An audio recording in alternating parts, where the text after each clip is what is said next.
Thanks for all coming. It's amazing. To our Question of Freedom event. We put it together at short notice. We've got a fantastic array of guests. Roman Light has come over from France, and we're very honoured to have him here.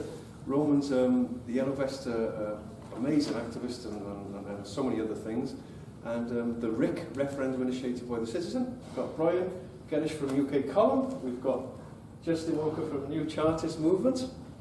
Eddie, who does everything, holds everything together, and Louise. But I'll introduce them again in a minute. So thanks for all coming.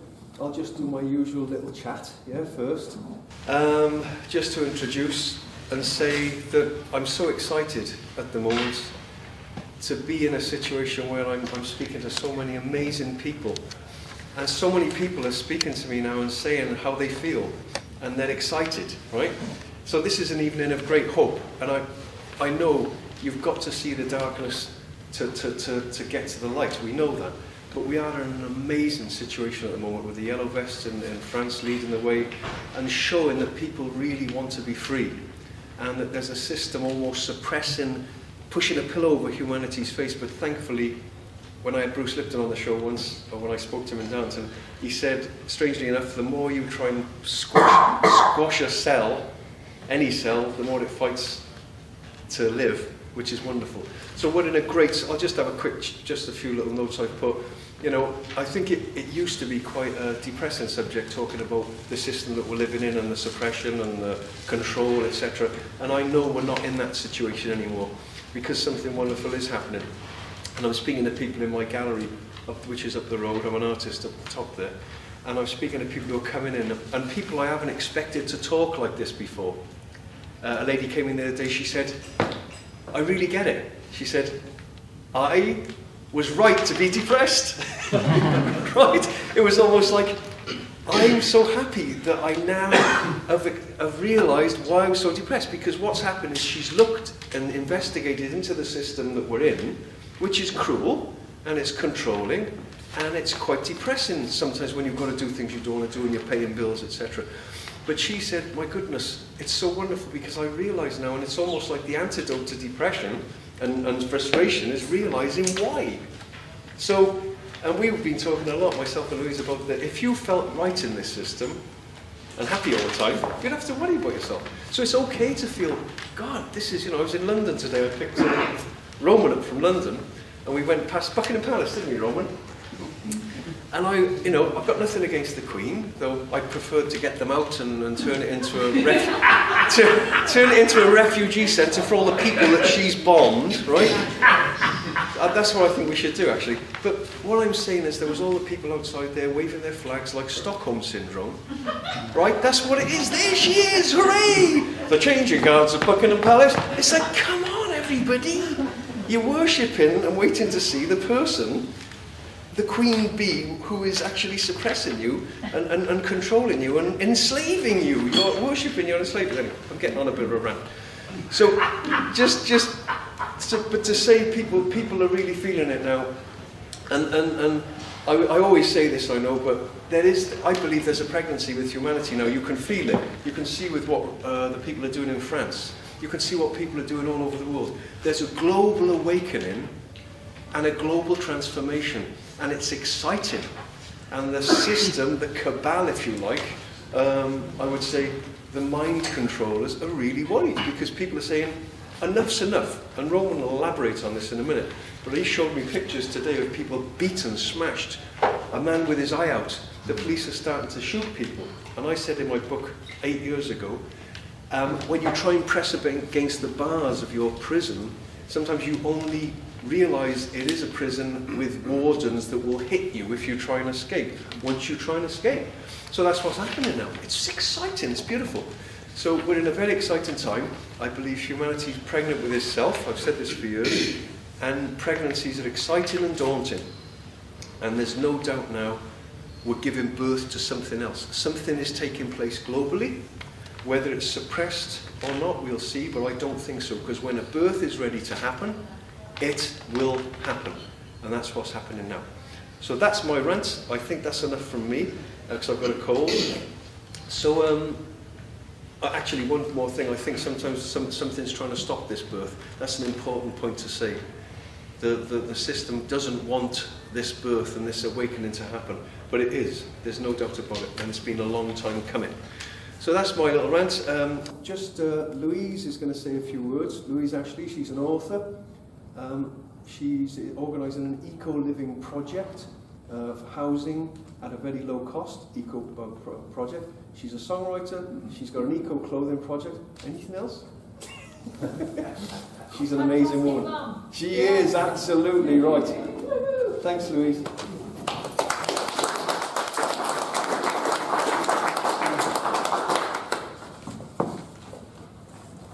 Thank you, Jason. Thank you for joining us here today. We are pleased to be joined by our French visitor and friend, Roman Light, part of the Yellow Vest movement, along with many other wonderful guest speakers from this country. I have the utmost respect for the French people.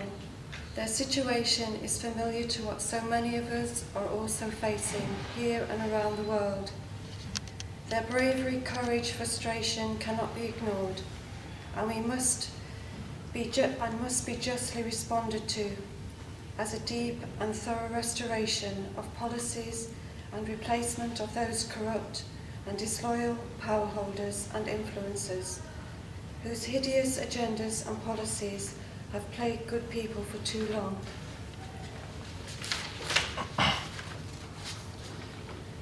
It is an indefensible path which the French people are being led down, and to which they have voiced their discontent. We too in this country face a similar crisis of confidence, which also has to be faced. People now urgently need to become aware that there is a new process of alignment waiting to be installed. This alignment will enable the true rights of all people to be able to live their lives in protection, dignity, progress, and continued prosperity. Many here in this country are now returning to the foundations this country was set upon by the Magna Carta 1215 and our common law and natural law rights and protections. These initial foundations have been revived and updated into the present-day Winchester Declaration, British Constitution, new Chartist movement, national sovereign credit, and the European Confederation as a way forward for Britons in the EU predicament. We are faced with many challenges, from gross worldwide financial inequalities, corrupt courts and legalities, unjust money creation and distribution, environmental degradation and pollution, Wi-Fi, 5G, EMF radiation, people, children trafficking, and sexual exploitation. We have gathered here today to discuss such issues and to also present a way forward. The foundation, the bedrock of this new emerging direction, which will finally allow us all to embrace the future with increased security, help, empathy, joy, and prosperity. Thank you.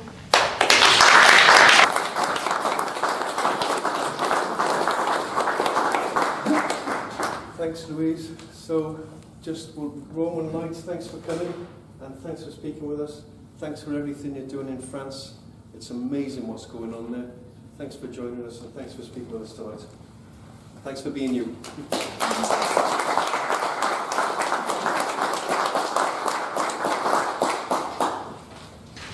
So first of all, thank you for inviting me. So my name is Roman Lucian, by the way. So some people Lucian is coming from the Latin lux, which is light. So just like chose the Roman light as a way to share my message. So some people ask me who I am. So I'm nothing more than a dad. I have two beautiful daughters, and I dig deep into everything that we spoke about just before, and one day I just realized that something that needs to go, and when you dig a little bit too much, you unfortunately sometimes a little bit lose yourself, and I've been in depression like some of us here, like when you're facing the true nature of that system, and And then I just came back of it. And one day I had that opportunity to take my phone and scream a message to the world that France has a message for the world, because I was fed up of watching mainstream media saying that the French people were just lazy bastards who didn't want to pay tax. And that's what they wanted, to get rid of their president. And I was like, no, it's not. It's not the truth. The truth is that the French people are just done. They're done with this world the way it is. They're done with the way we've been. We lost our dignity. We lost our passion for life. We lost our meanings. They took over everything from us. They make us consumers. They make us electors. We're not voters anymore. Like, if people think you're voters, like, think twice. You're electing someone. Electing means that you are giving your sovereignty away to someone that's going to make decisions on your behalf. So, like, they call you vote, but you're not voting. You're electing people. This is very important to understand. Because if you're voting, you are actually voting your own laws. You will actually decide where you're going to put your energy into, and you're not going to believe that someone is going to do a better job than you because you're too stupid to make decisions, because they are more wise than you are, they are more knowledgeable than you, and this is just not true. Like, I'm a true believer in human nature. My years of research in the nature of reality and the human nature brought me to understand that there's no good or bad human nature. We're just programmable. So if you give a good program to human beings, you're going to have a good human beings. If you give a bad program to human beings, you're going to have a bad human beings. So therefore, the responsibility of the consequences of our actions in the world depend on the level of education and the level of knowledge that we actually put into human beings. And it's not just a question of scholar education, it's also like food, it's what we eat, it's what builds our cells, it's which food we put in our brain, like the food for thoughts, so the information that we're receiving, it's the emotional information that we're receiving, the way we connect with each other that is going to manifest the good human beings or not. So there's no point blaming someone, because if someone is in bad shape, instead of blaming him and adding more to her misery or his misery, you should actually blame the society. Say, like, which chance did you give to that human beings to express its best potential? So that's roughly what brought me to take my camera and basically said that France doesn't care about tax. We care about our humanity, about what makes us human. And unfortunately, we live today in a world where people happily forget to be humans. Like, as I said, consumers, electors, we're just machine there to produce and produce and produce without any meaning. We even lost that sense of doing something for a purpose, like which purpose we put behind our actions. And this is slowly killing us. It's destroying us as humans, and we are losing our connection with nature. We're losing everything that makes us alive. And we're spending so much time to watch device that we don't even understand that even that relationship that we build with device is actually destroying us, because the device can be turned on or turned off.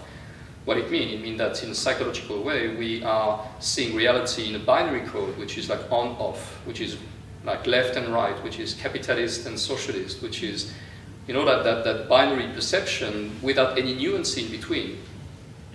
But when you're starting to play with animals, for example, when you're starting to touch trees, you see nuance, you see all different degrees of colors and light and smell. It's a holistic experience.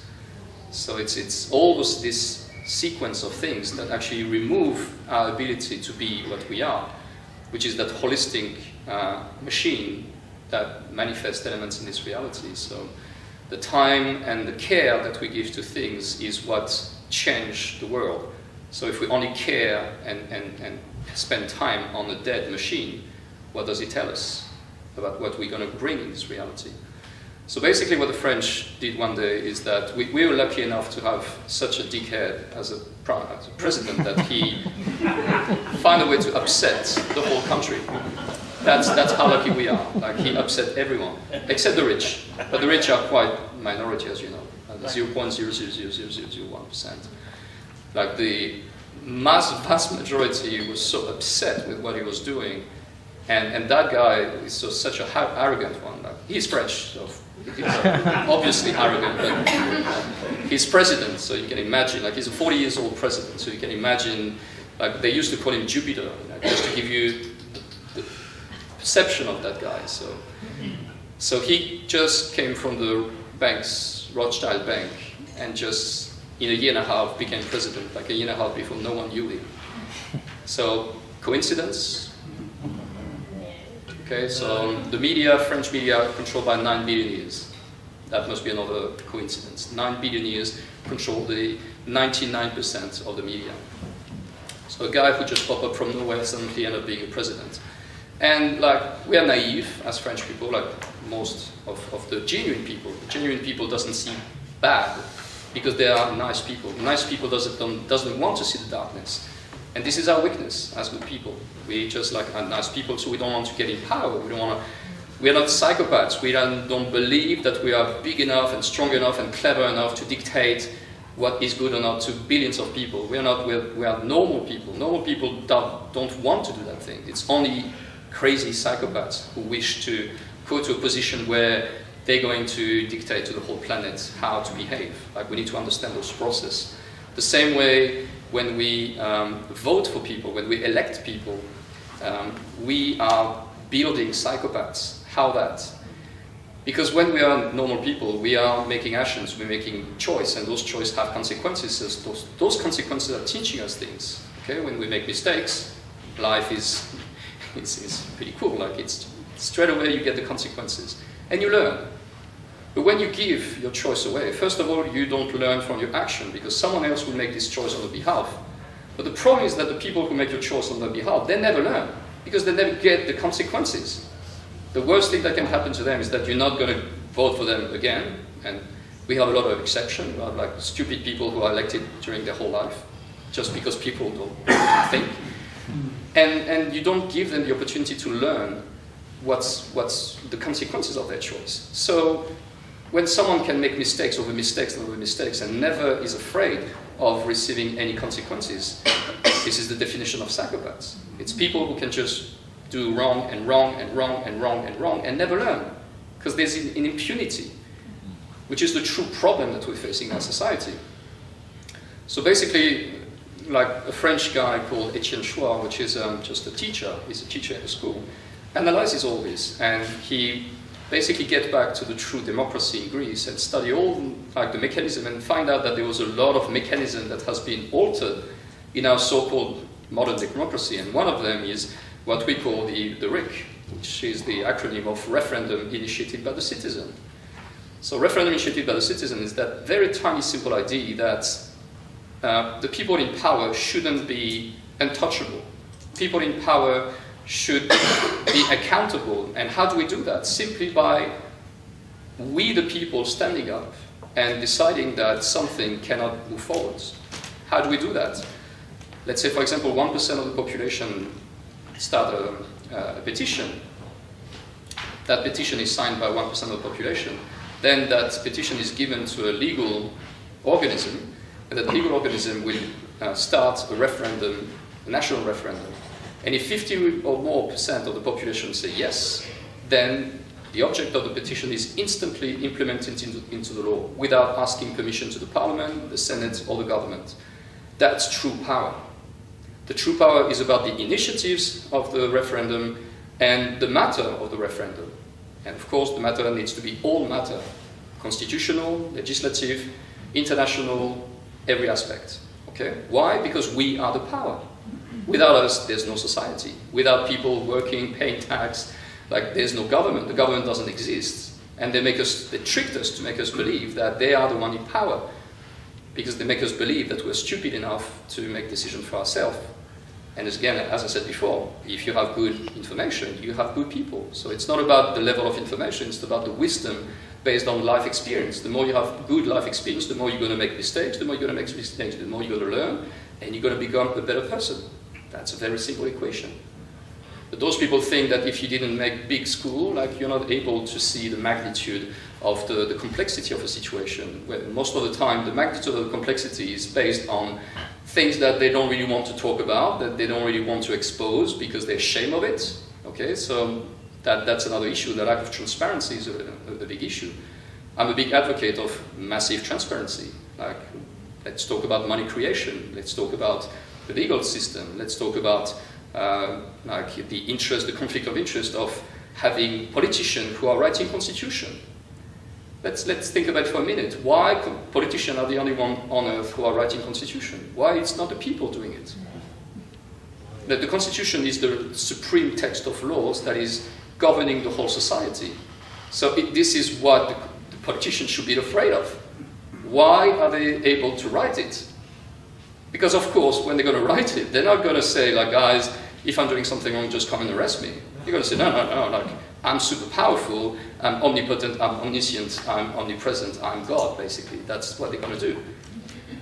Like, will it make sense to you that the judge will write the law? Would it make sense to you that the parliament will have the initiative of the laws? No. So why do we allow politicians to write constitution? Okay, that's very simple questions that we ask, and that process had happened for the last 10 years. So it's not like this, that the French people just stand up. There was like an energy that has grown for years, where we're starting to question the whole system and getting to the core source of the problem. And what we identify is two things. The first one is the election. The election actually will always choose the worst people. Very simple. Why? Because only psychopaths will actually raise their hand. That's very simple. And the second point is that if we're not putting in place a referendum initiative by the citizen, those people will believe that they are all the powers, and they will put in place institutions to block us, to block them. So the only thing that we need to do is to basically put the referendum initiative by the citizen in the constitution. That's it. As soon as this is put in place, the whole system will change, because if someone is doing something wrong, then okay, let's start a rick about firing this parliamentarian. Let's start a rick about putting in place a jury to judge that specific affair. Like, why are they the only ones who can start anything? We are the one in power. They are our employees. We need to remember that. We are the boss. And if the employee is telling to the boss, oh, sorry, I can't do that. Like, oh, I know you tell that I want to get out of the EU, but you know what, like, I'm the employee, but I'm going to tell you what is better for you. Like, if you're at a business and your employee is telling you what to do, like, how long the business will survive? You know, like, it's just common sense. Like, I'm just sharing common sense. We are paying everything for them. Without our tax and our work, those people will not exist. Okay? So let's just bring back the balance in that space. So that's what, in a short amount of time, what the French people came through and realized, and they decided to draw that line on the floor. And just to give you numbers, like, in the very beginning, I would say less than 1% of the Yellow Vest knew about the RIC. In only 6 weeks, let's say, we came from 1% to 80% of the Yellow Vest who knew about the RIC. And now that we're 2 months and a half, 100% of the people just have one single ramification, which is the RIC. We used to come with less tax, less this, less that, more like retirement, blah, blah, blah. No. We just want the RIC. Because from the RIC, we can change the whole society. Thank you.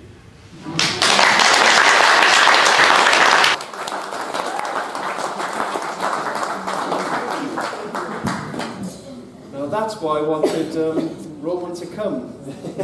When I saw Roman speaking, I can't remember where I even saw you, but I thought, I want to get that guy on my show. That guy, there's not to bolster you up or anything, but there's a certain perfume about the truth, you know. It's got a certain smell, you know, and it's basic, but this is the truth, and people resonate. It's like, oh my God, of course, they're unemployed, you know. We're in charge. We've forgotten that. We've been tricked, you know. It's quite amazing. It really is. So, who have we got next? But Justin next. This is Justin from the new Chartist movement. Thank you, Justin, for all you're doing. And we're going to have questions shortly as well. So you can ask Roman and everyone questions. So, thank you, Justin, very much. Well, thank you. Thank you. I'm just wondering what sort of perfume's coming from me tonight. Anyway, hello everybody. Look, you've all heard me, you all hear me talk many, many times, but, you know, I have to say, we are all capable of being slightly arrogant, and I thought I knew it all, and I really thought I knew what was happening in Europe. And then suddenly, you lot are around, and you got under my radar. I never heard of you. It's brilliant. I love it. It's the people. And of course the French have this wonderful reputation of going to the barricades. If they don't like something, you bloody come out in the streets and say, we don't like this. It's wonderful. And my God, we've got to follow your example. So thank you very much.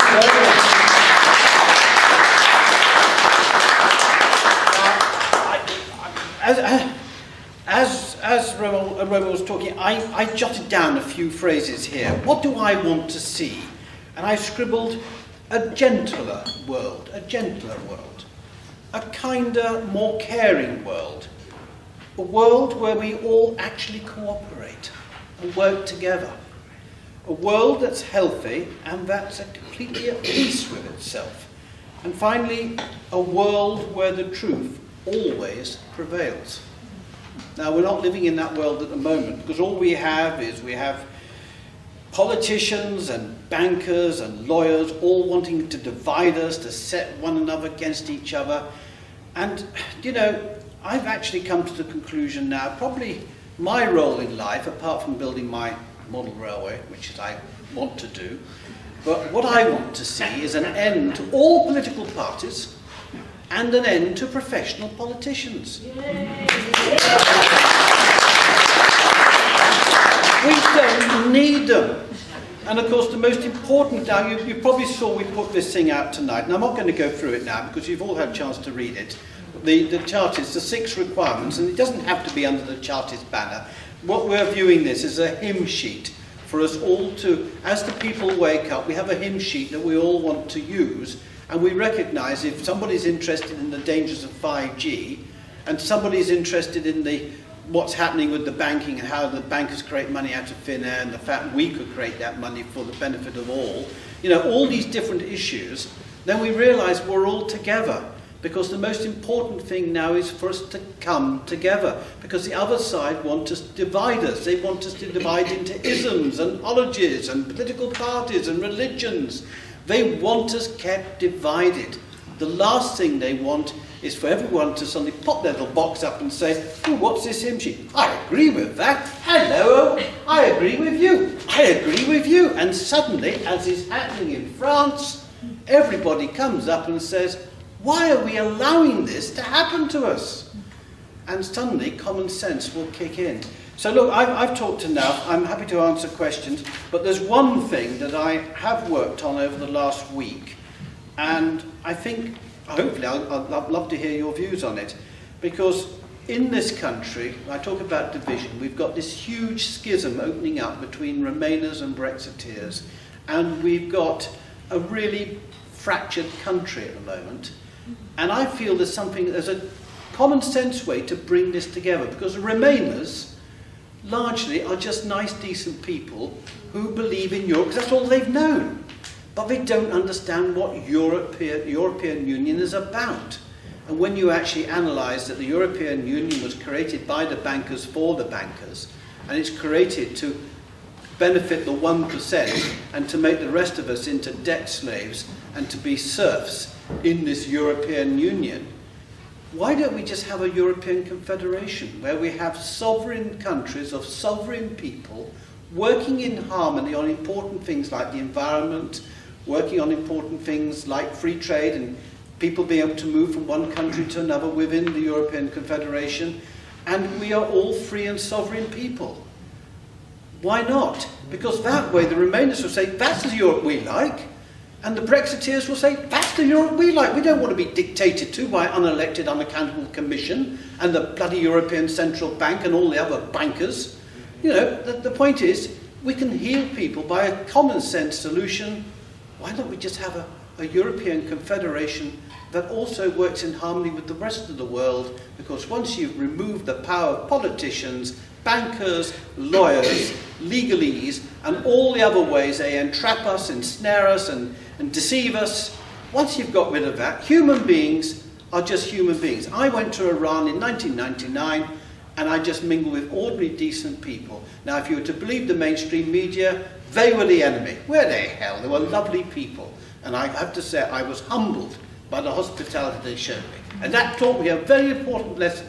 Human beings to human beings, or sovereign, man to man, whatever the way it's got to be. I'm looking I know, Max, I know, I was waiting to be corrected. But the point is, we're just that. And when we all meet together, we have a good time. But when you allow politicians, bankers and lawyers in the mix, well, so I've said enough. But thank you very much, and I'm happy to take your questions.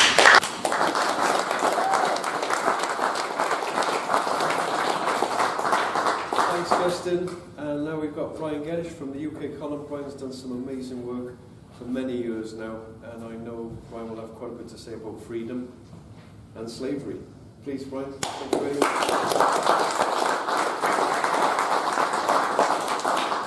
Well, what do I say? I was expecting to come and sit and listen, and I was collared to say a few words, which I'm happy to do.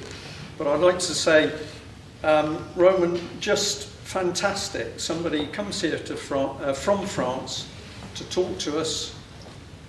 Brilliant English. I suspect most of us in this room would like to be able to go to France and deliver a speech equivalent to French, but we can't. No. What amazing times we live in. I was sat there thinking, what on earth am I going to say? And I think what I'd like to say first of all is, how many of you have lived in a different country? I'm going to put my hand up. So we've got what, half of the room are saying that they've lived it. Did you enjoy it? Did anybody not enjoy living in a foreign country? So no, one lady's hand. Why was that? Why did you not enjoy it? Lack of communication.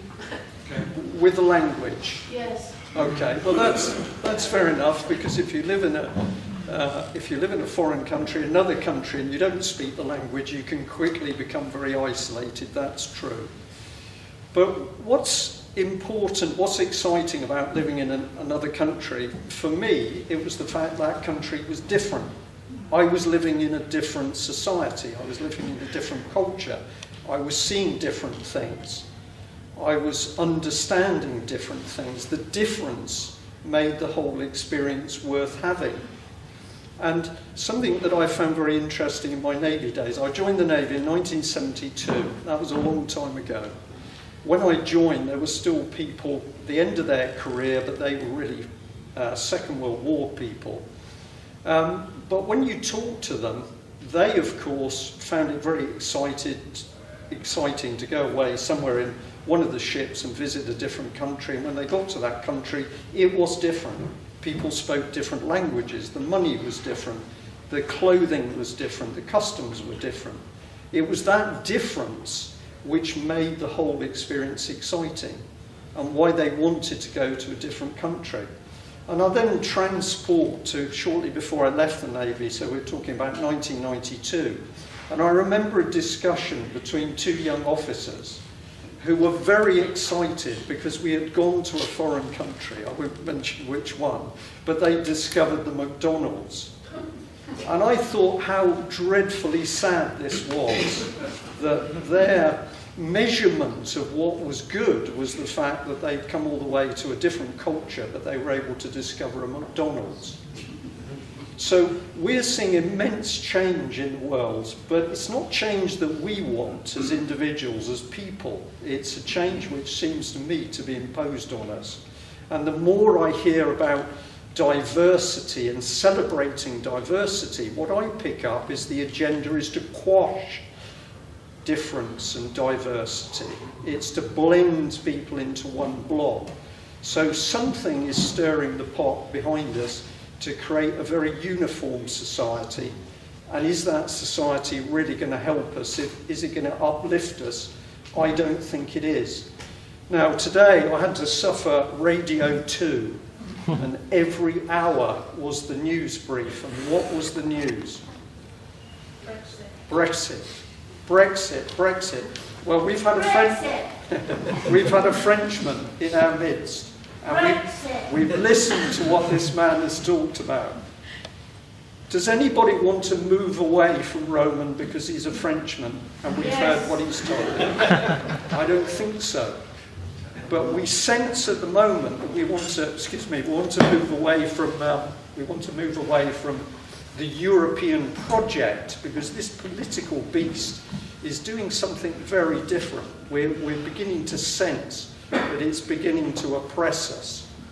And what is behind it? Well, Justin has said, because if you analyse what's created this political monster, it comes back to the same banking power, the same money, the same wealth power, that the French are now realising that they don't want a society where this immense wealth and this immense banking power is squashing things. So I don't think anybody in this room wants to move away from Roman. Nobody wants to move away from the French, but we're sensing that something is happening politically which we do want to move away from. And that power is here in this country. That power is here in the city of London. Immense wealth, corporations that have more wealth than an individual country. This cannot be right. And it's not a society that any of us should want to live in, because ultimately we just become slaves to that institution. So I am very excited that in this very difficult time of Brexit, when anybody who dares say they want to move away from a political system is somebody who's xenophobic, is somebody who hates the French or the Germans or the Dutch. Personally, I'm not that person, because when I lived in Holland for 2 years, I thoroughly enjoyed it, and I enjoyed my holidays in France and Germany. But we're sensing that we've got to move away from a very powerful political system. Can we do it? I think we can, but it simply requires enough people to be outspoken. Now, this is where we've got a key difference in society, because we are British, and we are very good at not saying what we really think. I was quite shocked in Holland when one day a Dutchman said to me, well, the trouble with the English is they lie. And I thought, wow. And I said, what makes you say that? And he said, well, if I appear with a blue sweater and I ask you, what do you think of my sweater? You don't tell me the truth. You tell me what I think I want to hear.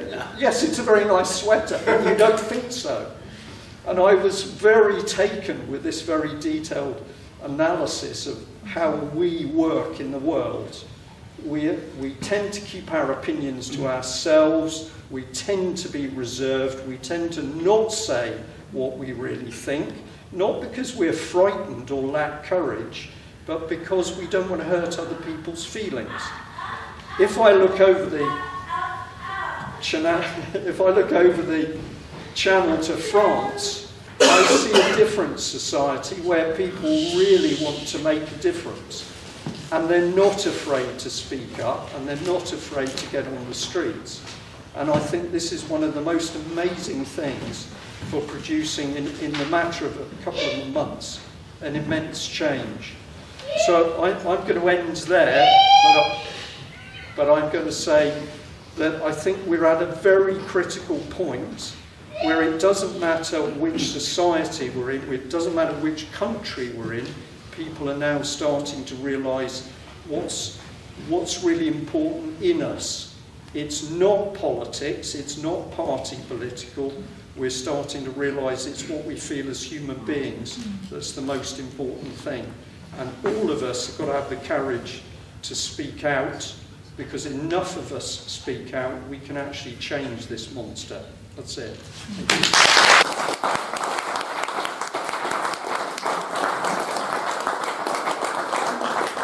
Thank you, Brian. Thank you, everybody. We've got one final gentleman who's going to say a few words, Max. Great advocate and speaker of truth, a tremendously brave man who talks about the system and is one of the people that actually is doing something. So talk about freedom. Thanks,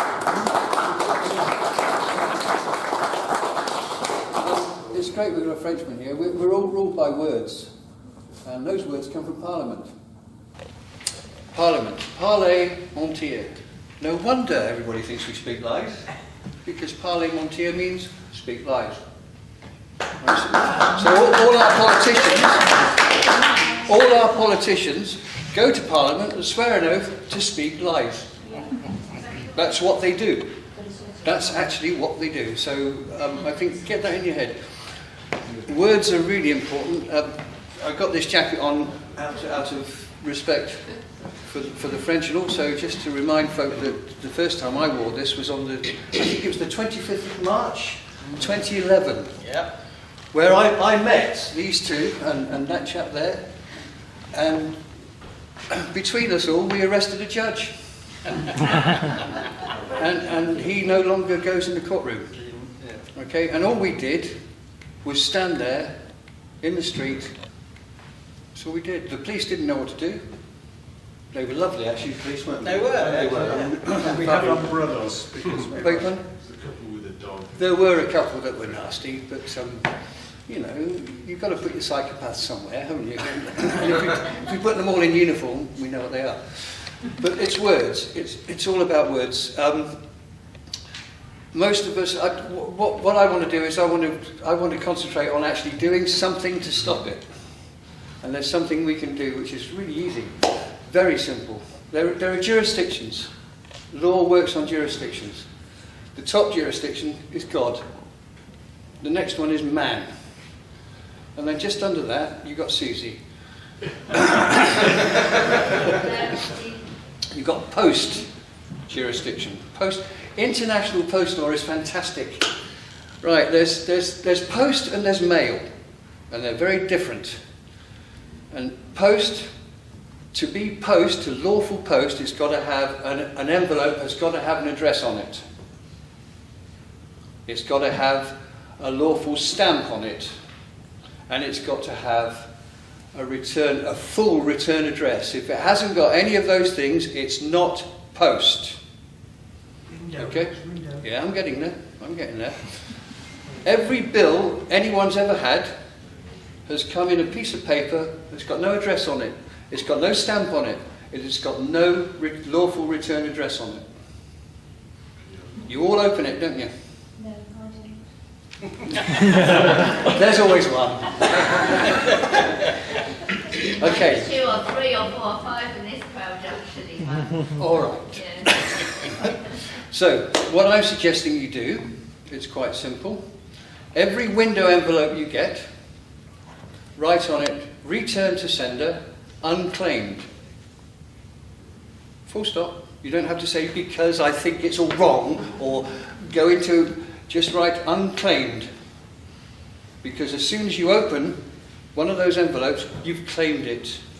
Whatever's inside it, you've claimed it. It's your liability, whether it's addressed to you or not. You opened it. It's the opener that claimed it. Okay? So that's what I do, it's what we do. And I think if the more people send back all the bills,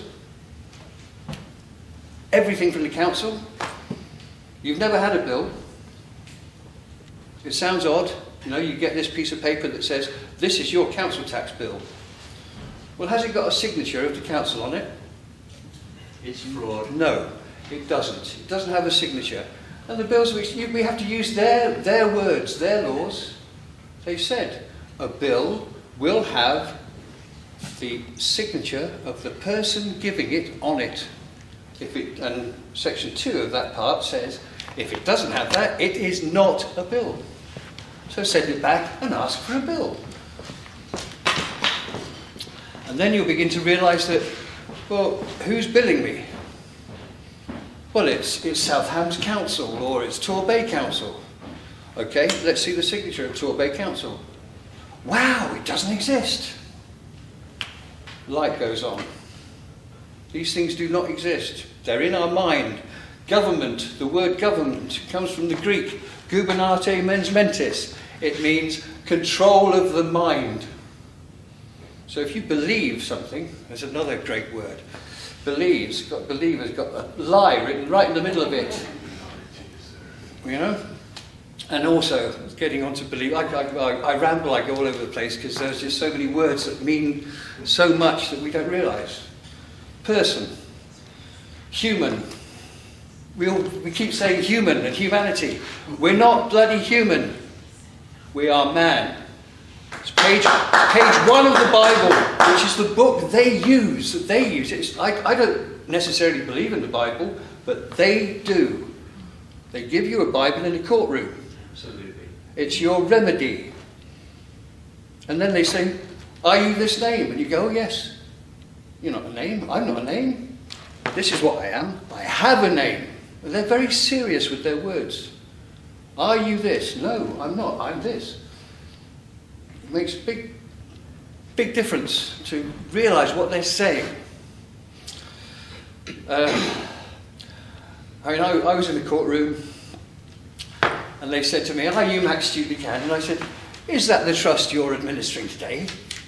And they got up and walked out. I didn't realise then I had them all by the short and curlies, because I was a young man then. I was only 50. What was it you said, Max?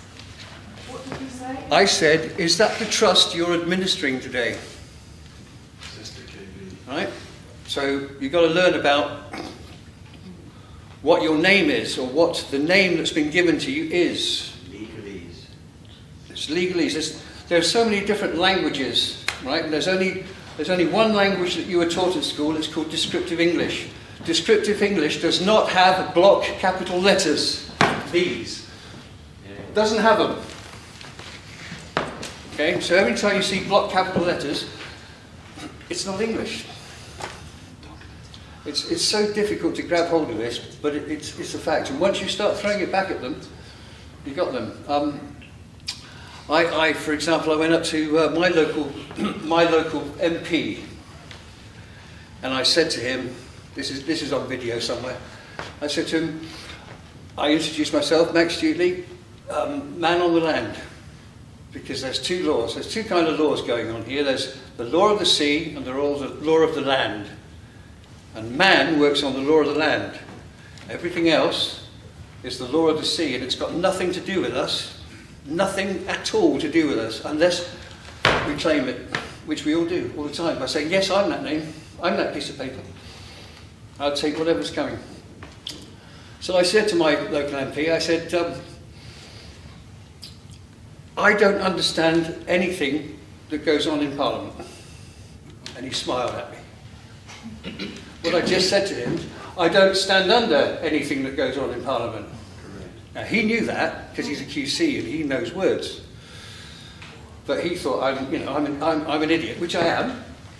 I'm not going for public office, so I'm an idiot, a man not going for public office. And then I said to him, but I understand that your position as a member of Parliament is a fiduciary position. His face just sort of went, oh yes. Well, yes it is. So I then appointed him my fiduciary in Parliament. I won't be accepting any appointments today. So I sacked him. You can't do that. I did, I just sacked him. What's a fiduciary? Anybody know? I know a few do. A fiduciary is the one who's going to stand in front of you and take the bullet. It's a matter of trust. If you, as Roman was saying, elect somebody to work for you, they should be your fiduciary. They should be standing in front and taking it for you. More for you. Right? But they don't. Can you spell that word? Is it F-I-D-U-C-I-A-R-Y. It's from fidelity, trust. It's trust. And they have no trust. They've lost my trust and they know it because I've told them. I've written it down. And there's nothing more powerful than your bit of writing, not typed, handwritten, nothing more powerful. Because you know what? Nobody can do that. No corporation can do that. Corporation, corpse, oration, talking. Dead body talking. It's true. It's exactly what it is. It's a dead body talking. And we listen, we think, yes, I'm a dead body too, because you've given me this corporation. Because we went to school, Max. Because we went to school. There you are. Now, I left school before O-levels and all that sort of stuff, because the school I went to was... Approved. It was called a library school. library companies. You know the library companies up in London? And they took me one day, they took me to Draper's Hall. And that day just changed my life in many, many ways. I just saw that there was something going on. I was in this room full of elites, and I didn't like it because it was wrong. It was perverse, which means wrong. So my message is send back all of your letters that are in window envelopes, unclaimed. Just send them back, put them back in the post. Return to sender, unclaimed. See what happens. Thanks.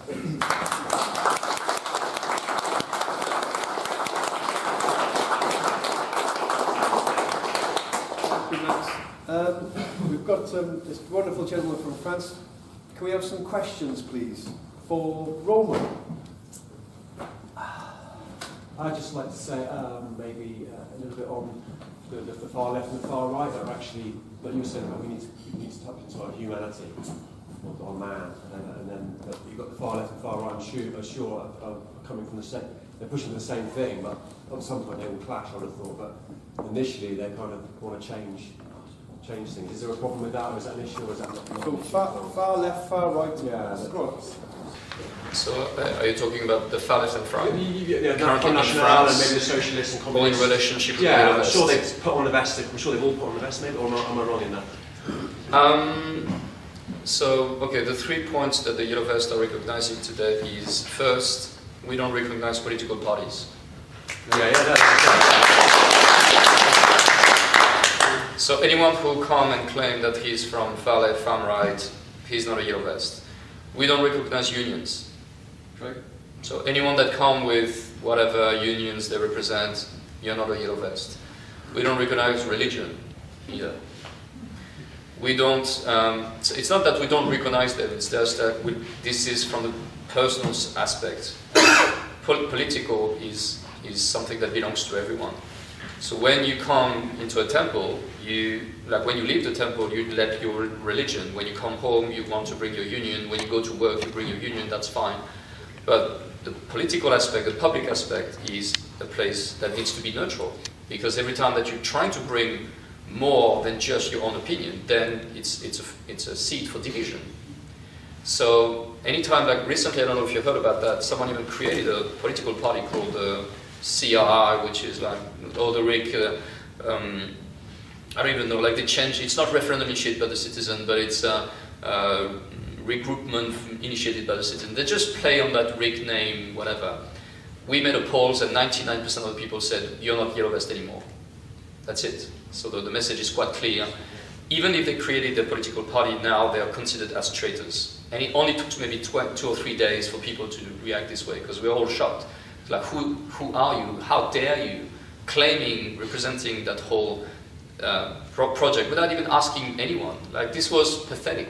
This was like ridiculous. So it was like that young lady which has a little bit of popularity online, and she just like thought, she's been talking to a few politicians and they convinced her that it was doable and possible. So you know what, like everyone can make mistakes, but again, that's the beauty with normal people, is that when you make mistakes you learn it straight away. So she's going to learn the lesson very quickly. So yeah, that's on the topic of the far left, far right.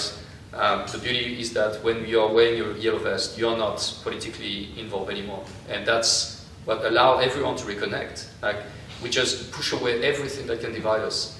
Like, can I add to that? Can I also say that how many of the I don't see many Africans. I see white French people doing it mainly. I could be wrong in that as well. The pictures I've seen seems to be quite a white indigenous European movement. Is that an issue? Is that, or am I wrong in that? That's a very good question. So first of all, the Yellow Vest movement is a lot popular in everywhere in France. Okay, so and everywhere in France you have a mix of colored people in the country, in the big cities. Like, in the big cities, to be honest, this is where you have more colored people. Like, I just came back from London and I saw a lot of mixed colors, and tonight, like, as I can say, there's not colored people at all.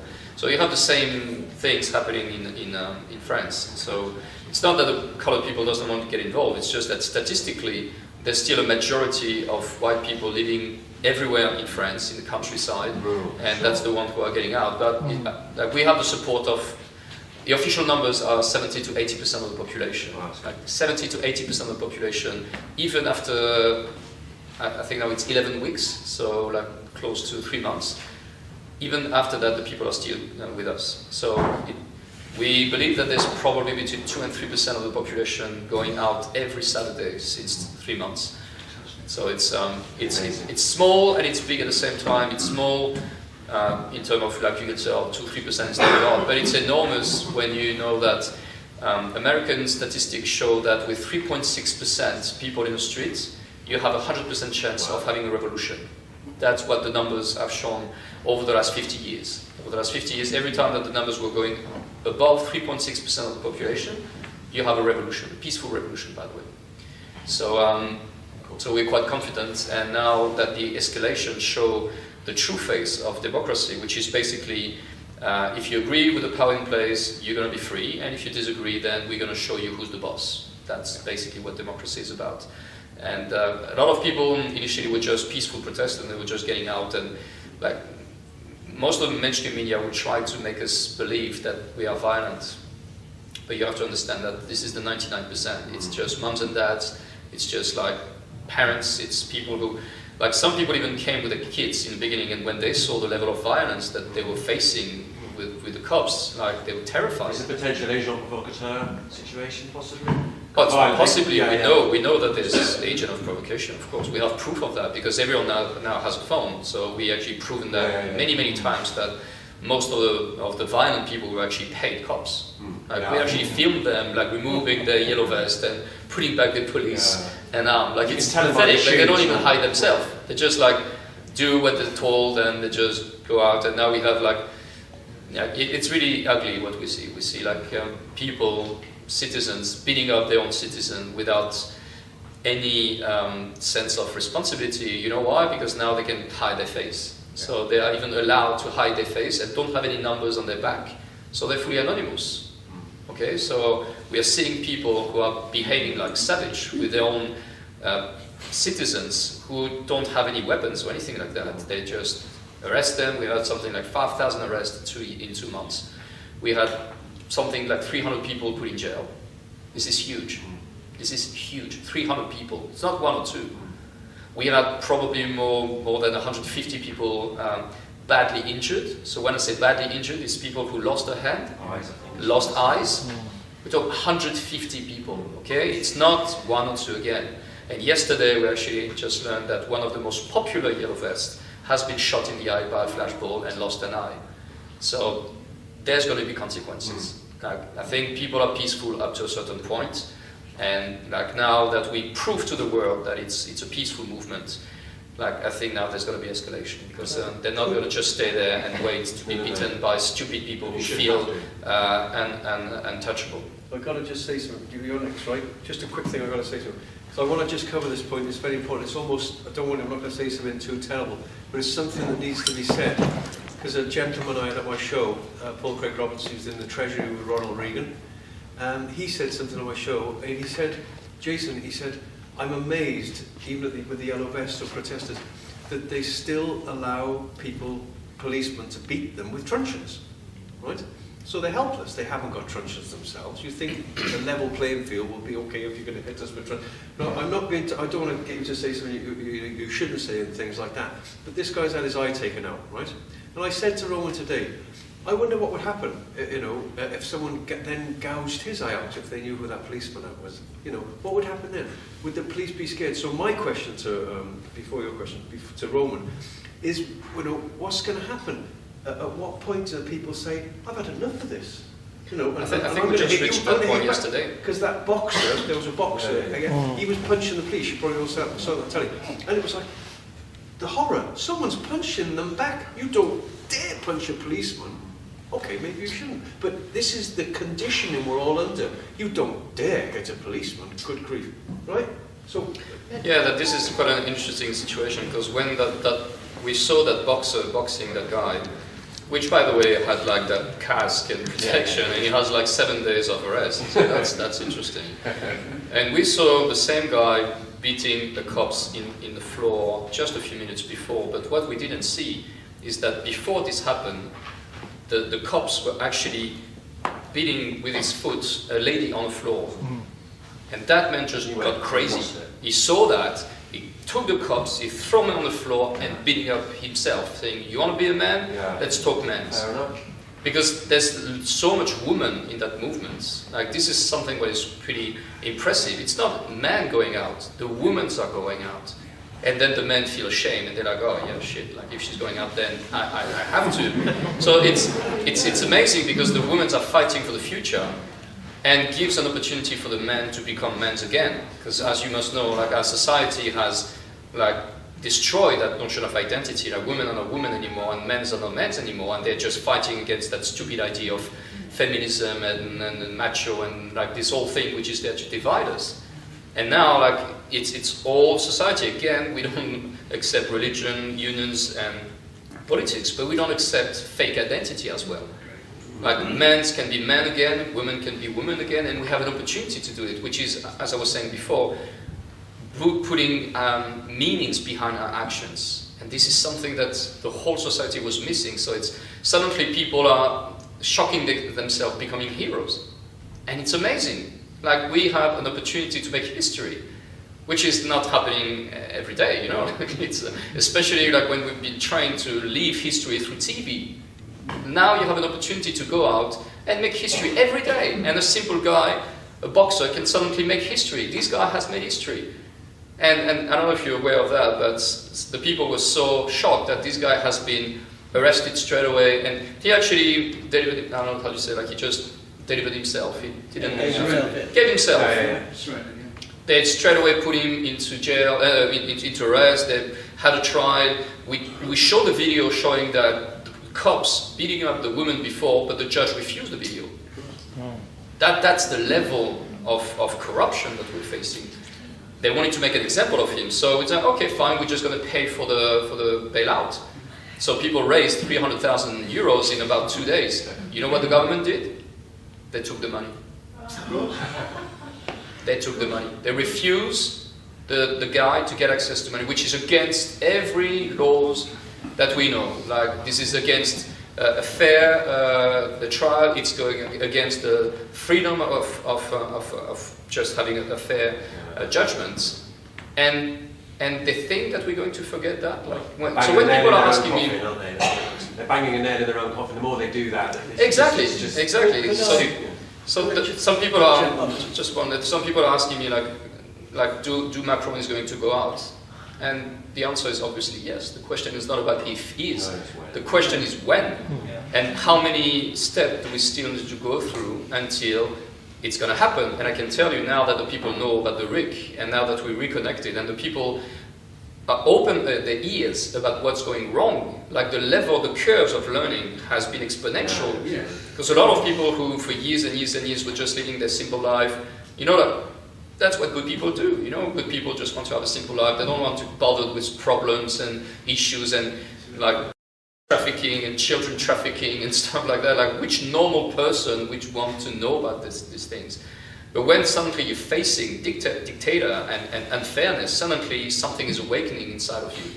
And you are just like having that fire just come and increase and increase and increase. And week after week, we see the numbers growing and growing and growing and growing. And the government is terrified with that because they don't have a choice. Like, Macron has been paid to be in this position. And when you work for the mafia, you don't live like this. You know? Like, he cannot just say, like, sorry guys, I tried. Sorry. No. He knows that if he's leaving, he's dead. He knows that if he's staying, he's dead. So, like, he's only using his power until he's going to push all the buttons, and it's all going to explode, and it's not going to be beautiful. Can I just quickly ask about the police? About the police themselves. Do you find the local and regional police are broadly supporting the yellow vests, and it's more the police in the centres, in the city centres? Definitely. Have you any evidence? Because in the European Union, we know that there are arrangements for other police to come into other countries to sort problems out, but Well, domestic French peace. don't feel that. Yeah. that Do you think there's any evidence? Oh yeah, yet? yeah. We have many evidence that the thing they call it Eurocorp is interfering and coming, which is like foreign military intervention on our land. So like we know that they're doing that, but there's so much case, there's so much violence in so many places. Like the only thing that we can do is just film them and hold them, because like there's rumors now that are saying that Macron will not leave the country. Like we're going to keep him there and we're going to judge him and we're going to judge a lot of people. When we're going to do it, not if, when we're going to win, because there's no way around. We already passed far the point of no return. And one quick thing I've got to say, just to round off on that before that gentleman, is that's fantastic. I'm glad to hear you say that, Roman, because normally they get off scot-free. Yeah. At each election, when some changes hands or each pope changes, government, politicians, all is forgiven and forgotten. And I think that's the same with the Vatican even now. Pope Francis has been covering for McCarrick. He's guilty, really, as himself. But guess what? He'll resign, like Macron would, and all is forgiven and forgotten. That must stop now, and they must be dragged into the spotlight. Sorry, what were we going to say? Yeah, there's a couple of things. Have you seen any evidence that they are using live rounds? Is one question. Using what? Live rounds.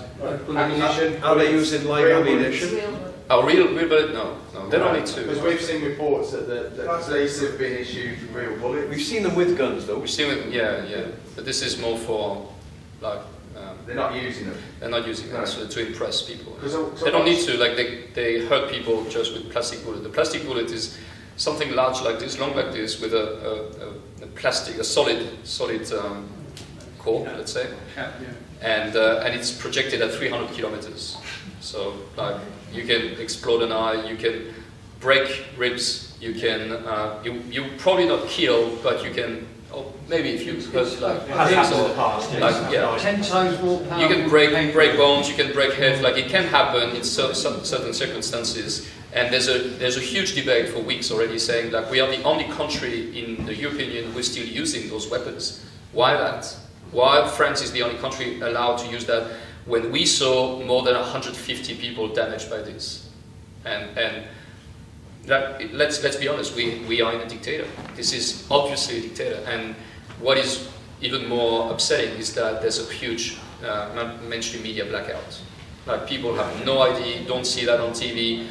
If millions of what happened in France was happening in Russia, like we would have invaded Russia already. Yeah. Yes. Millions. Yeah. What's happening in France today for the last 2 months, and the blackout that we are having, is actually showing that they are terrified. They are terrified about what's going on, and they really don't want this to spread. Just one point before the lady asks a question is that since I made that video, I've been contacted by Canada, by Australia, by America, by Italy, by Portugal, by Spain, by Switzerland, by Sweden, by Norway, by Denmark. I became that kind of central point that is hubbing a little bit everyone and relaying information all around and spreading that message of peace and smart, but up to a certain point. Okay, so the whole idea is like focus on the solution, and as I said often, is the reason why the Occupy movement doesn't succeed is that they didn't bring the solution, where we are bringing that solution. The RIC is the solution, and this is a no-brainer. When you explain that to someone, he will never forget it until the rest of his life. So the only message that I have for the world is just spread that message. Just spread that RIC. And I even had an idea yesterday, which is, because the RIC has to be in all matter, constitutional, executive, legislative, international. In all matter is the acronym of I am. In all matter, I am. So I am RIC. Very simple. People decide. Can I just say, I think it's just really shocking that the police in this country or anywhere, what's happening in France, are supposed to keep the peace, and they're supposed to be servants of the people. No, they're not. They're protectors of the government, they're dogs. And they're protecting the system, the state, against the good people. And those police are mothers, our fathers, our family people. Why would they protect something that is attacking them?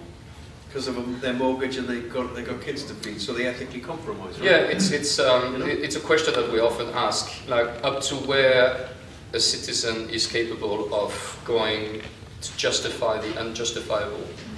And we are going to make a big event next weekend, so this is an announcement. Next Saturday there's going to be a big event.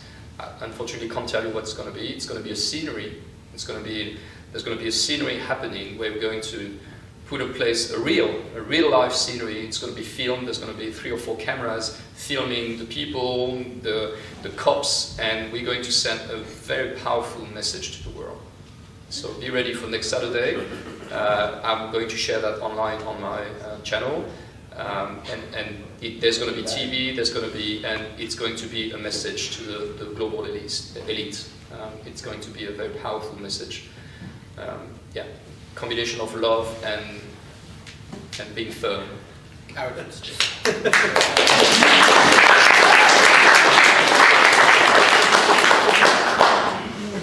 So, firstly, my name's Monica. I missed the first hour, so I missed your talk, so apologies, but I did hear on Jason's channel your interview. A couple of things. One is, and just the tail end of what Brian was saying there about the European Union, Brexit, just the little tail end is where I came in. So,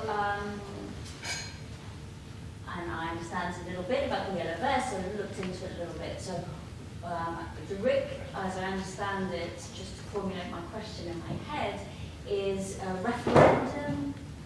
What does it stand for? Independent referendum?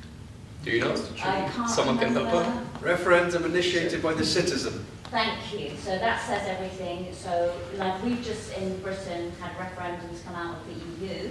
Is this also what France wants to do, come out of the EU? Is this anything the Yellow Vests are interested in? As I said before, the Yellow Vest doesn't have an opinion. It's everyone's opinion that counts. So we just want to bring... Is that? Sorry? Do you think the sentiment of the majority, if they had a referendum, would want to come out of the EU? My role is not to speak on behalf of anyone. Like, I'm just a dad speaking on behalf. So if people... So that was one thing, and then obviously Macron, not good, That's quite clear, yes. That's quite... The Yellow Vest movement, I'm not happy with Macron. Is this correct? I think France is not happy with Macron. France is not happy. Have they got another candidate? What would... I think France doesn't have a candidate, but I think Macron is going to make a move to bring Le Pen as a solution, yes. Wow. What about Le Pen? Yeah. They're going to bring the unacceptable acceptable to make him like disappear. Like, I think this is the strategy. Makes sense. They want Macron out and Le Pen in. Who they?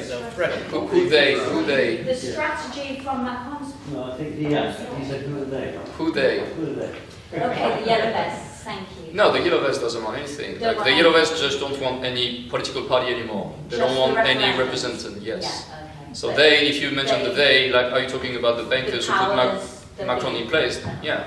The bankers who put Macron in place want to replace the devil with another devil. They control both sides, isn't it? Exactly. Yeah. So that's how they make it elected. Like, they put him in front of the band.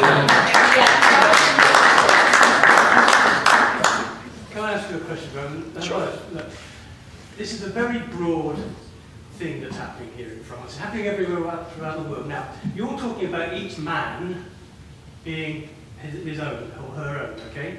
Or man. I talk about man because man is the species.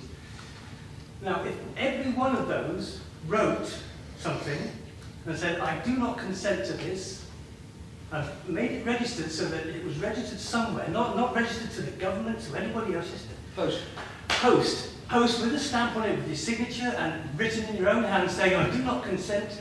We are at least by consent in this country, apparently. If we all said we don't consent to it in writing, each one individually, what kind of power would that have? And are you doing anything like that in France? Is anybody writing to say, "I am on my own, standing here, I don't consent to that"? And if millions of people did that, and it was known that millions of people had that, what impact do you think that would have? It's a good idea. You could go to the street and you can can fight, because you will end up with force against you. That's why they Or want you this. can write, because everything you have to do is written down. Right to who? All laws are written down. You only act on what's written down. So So if we write it down ourselves, each of us, isn't that going to be the answer? I understand your point, but let's just change the perspective a little bit. If you were under let's say Stalin, because we talk about a dictatorship. Stalin? Yes, Stalin. No, hang on a minute. If you were sending a letter to We're Stalin. not under Stalin.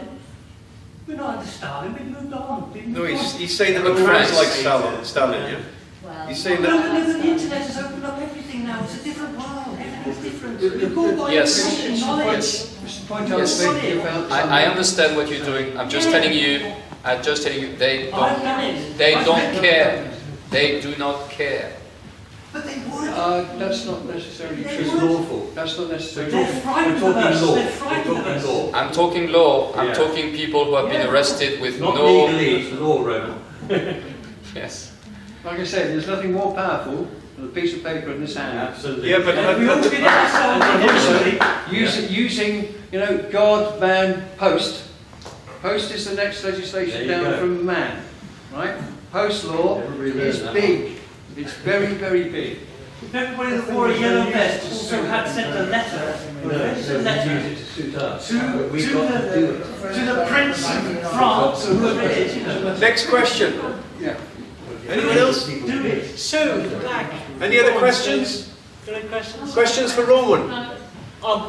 Yeah, I was watching a video where like people got very angry and they were picking up metal barricades and throwing them at the police. Was that agent provocateurs or just angry people? I don't know. We know that some provocateurs are paid by the government. We know that so there's different type of cops. Like there's probably 5 different type of cops in France. So you have the country people, which are with us most of the time. They're just simple mums and dads, and they are not better treated than us. You have the cops in the big cities, the police. You have the military, and you have like what they call the BAC. So BAC they basically look like savages. They are like having jeans and like Plain clothes. yeah, black things, and they have that police thing, and they completely face hidden, and they have like they're beating people with sticks, and they are basically unidentifiable. So they feel that they can do whatever they want. They haven't been trained, so it's normally a police that is there to arrest criminals. And for whatever reason now they are in the streets and they are there to maintain order.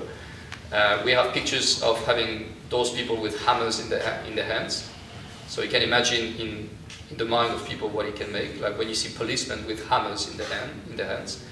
So like basically we can't really expect police to behave in a normal way. We can't expect a judge to behave in a normal way. So we're basically on our own, because like even the military doesn't come to do their job to protect the civilians.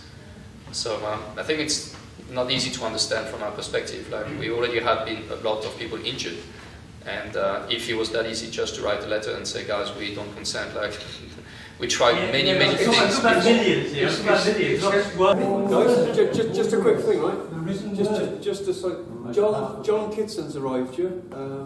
John has just been, thanks John, just been speaking to Cal Washington of the In Power movement, and you've been talking to Cal about freedom, John, right? Yeah. Do you want to say a few things about that? Yeah, thank you very much, Jason, for giving me the opportunity. Yeah, I'd just like to announce in Buckfastleigh, this is one for the diary, on the 22nd of February, 7:30 p.m. to 9:30 p.m. I'm co-organising with Rafaela and Christopher Cooper here an event to raise awareness of 5G, the health impact. We're going to have some new material compared with what we talked about in Totnes and what we can do about it, and about notices of liability we can send off to hold the CEOs of the utilities, these phone companies liable, and for them to start removing this toxic technology. Because we're moving away from normal society now. We're moving away into a sort of automated technocracy that actually quite alarming. Okay, we're moving into a cashless society. Everything's automated. We're getting exposed to a lot of this radiation through all of our wireless devices. We can't see this radiation, but it's affecting us.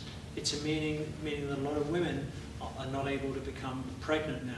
And I've seen this. I've been in Japan for many years and not having kids.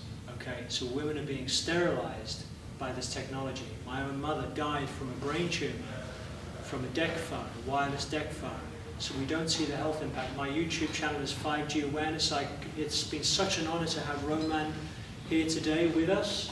And he's a very intelligent, aware man. And we connected with Cal. I had the chance to introduce him with Cal. And we're going to have Cal there at the event going through the notice of liability, and then another one with people who want to sign the notice of liability. But I think this gathering today is fantastic. It's about ending the criminality, and Jason's been a big part of that with what you've been doing, and I think we've got a great team together here. But if you want to come to the event, or if you're willing to promote the event, we have a Facebook page. My name is John Kitson on Facebook. Please come forward to me if you have any time to leaflet or help at all promoting the event. We've got a month to go. Sorry. I just wanted to say, in terms of notice of liability, when you speak with Cal, are you going to connect with him from the Empower movement? I did tonight. I connected with him a little bit earlier. Yeah, that's what we're talking about here. We're talking about using the power of the word and the power of the written handwriting and so on. This is what these gentlemen are talking about. So I'm very aware of curse language and dog Latins and maritime, so I'm very aware of that. Yeah. But my awareness is not the one of my citizens. And today the urgency. Can I just say that the worst enemy we all have is ignorance. We got out there, 1% through their various agencies are controlling us. 1% have truly woken up to how they're doing it.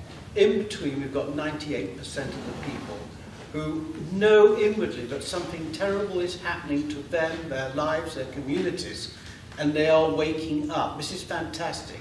Now, the 1% who have woken up, and I concur with what you're saying about writing notice, all that side is brilliant. But until we wake more people up, and this is why we've got those 6 requirements, it's a hymn sheet to show people that banking is corrupt, that children are being abused, that we've got legalese flooding us and deceiving us and conning us.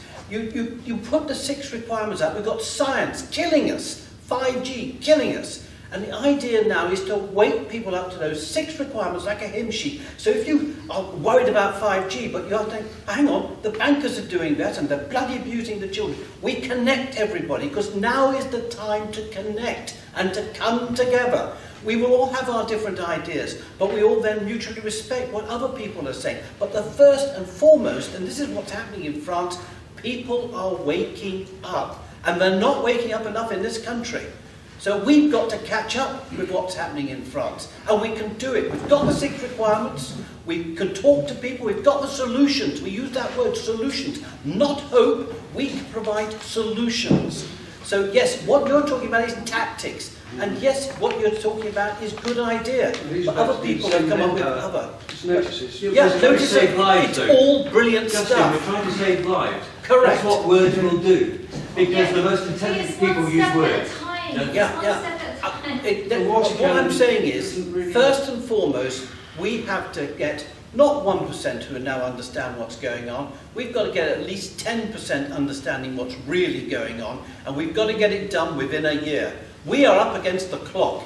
So infighting, and I'm not saying there's infighting tonight, it's not. Disagreement or different ideas and people have. We haven't got the time now. We just want simple unity. We've got the 6 requirements. It doesn't matter what the name is on the top of those 6 requirements. I'm not bothered about that. The 6 requirements have come about after years and years, decades of hard research by a large number of people. We know how to bring down the deep state, the 1% who are against us. So what we have to do, and what we're seeing in France, is unity.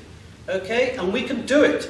But we are encouraging in France. France seems to be incurring, it's going to get martial law big time, isn't it? That's what we may get martial law. Talk about martial law in our country. Yes, exactly. Yes, so therefore, the more and more people who put it down in writing, If you wish people to put it down in writing, you do it on your radio. If you wish people to put it down in writing, the people have to understand, first of all, there is a problem. Yeah. Many people out there still do not know there's a problem. Or if they know there's a problem, well, we they're can't not... keep it up to ourselves then, so let's write letters of rejection.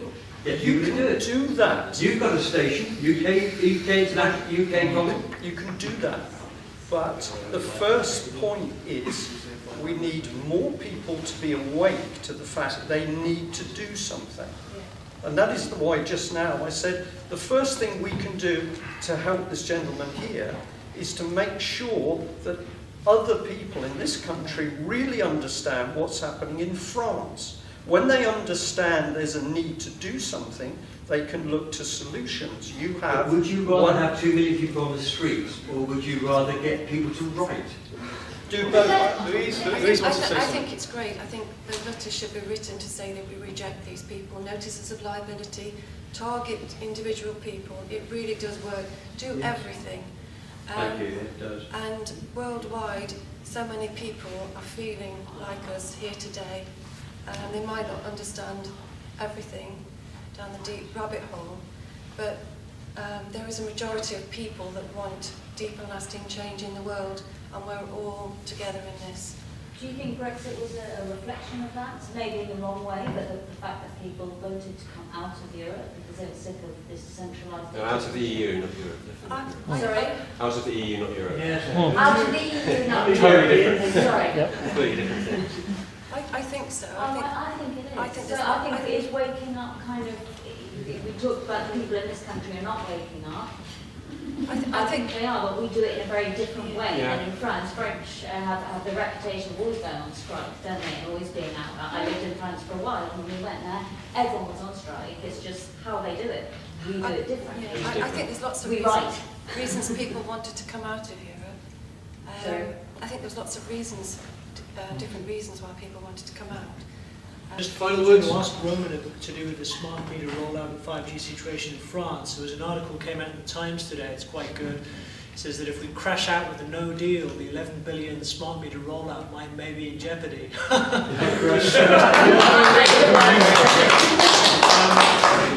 What do you see around France now with 5G, and what is the awareness? And in the UK now, we've got 60% of Brits rejecting a smart meter. Okay, which is a great start and something we can latch on to. What is the situation in France? Is there a lot of awareness about electromagnetic radiation, or just from your own experience? So, yeah, again,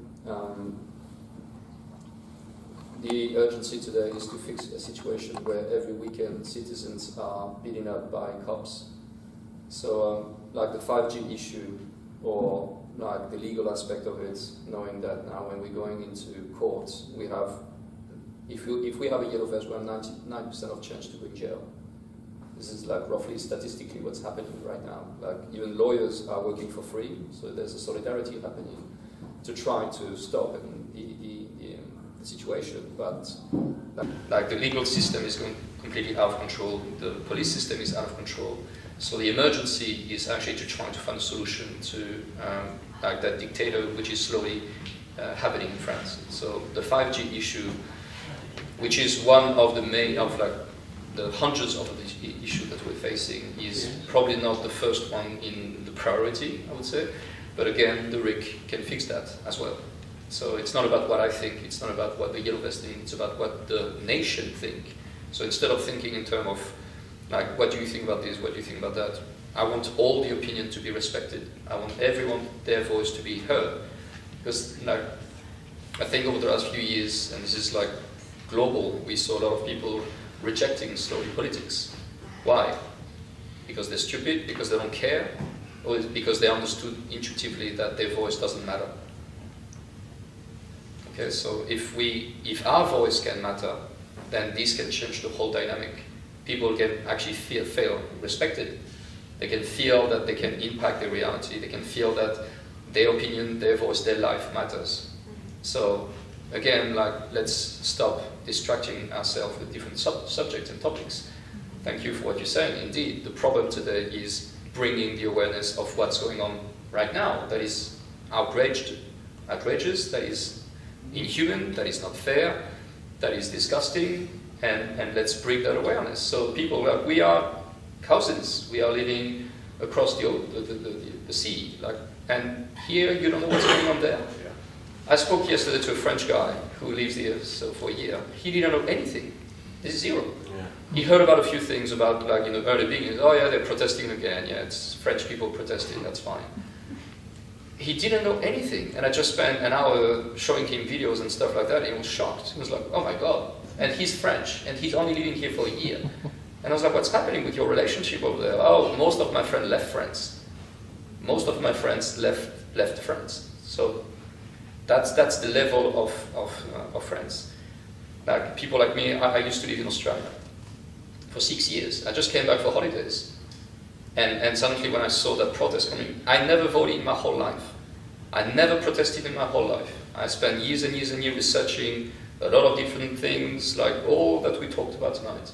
But when I saw that movement happening, I was like, wow, this is something. There's something happening. And I have a role to play as well. I'm here to do my part of the game. So I never ask people what they should do. I'm trying to inspire them through my example.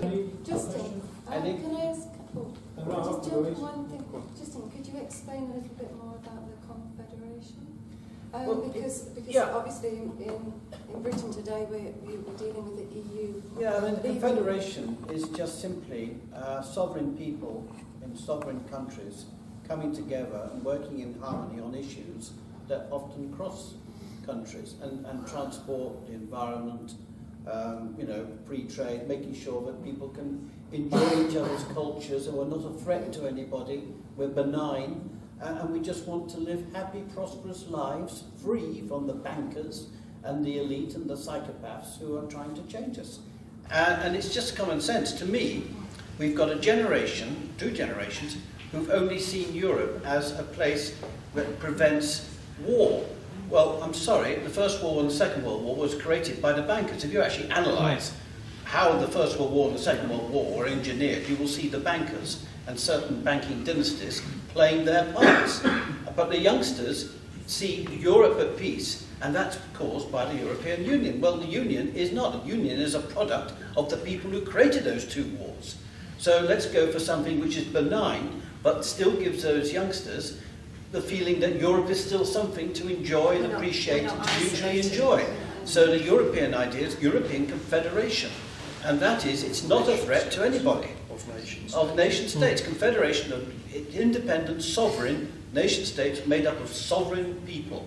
And we just live in harmony and work together to cooperate rather than to confront. And we don't spend our time being divided, we spend our time in uniting. And working together. You'd need a body to actually administrate that. You would have very loose bodies. Again, I mean, we've got modern technologies, and all the, to me, what we all need to do is meet as man, and let's work out how we're all going to live in harmony, free from the bankers and the politicians, the lawyers, and all the people who have entrapped us over the years and then made huge amount of money out of us whilst impoverishing us at the same time with austerity and everything else. It's not rocket science. And what I see in France is fantastic. The energy there is the energy we now need over here. We've got the hymn sheet, we just need the energy and the communication. I think one more, that people in this country are really dissatisfied and distrustful. There's a crisis in confidence with our own government, our own politicians and our own system. And they distrust, many people distrust the EU as well. We need real people of integrity and knowledge and how to hold this new way forward, which is within the new Chartist movement. Yeah, for want of a name. I mean, the new Chartist is just a word we've given ourselves. As far as we're concerned, those 6 requirements can have any title you want on the top. Those 6 requirements are all that counts. That's all we're interested in, is getting that information over to ordinary people so they understand how everything's interconnected and who the real enemy is. Andy?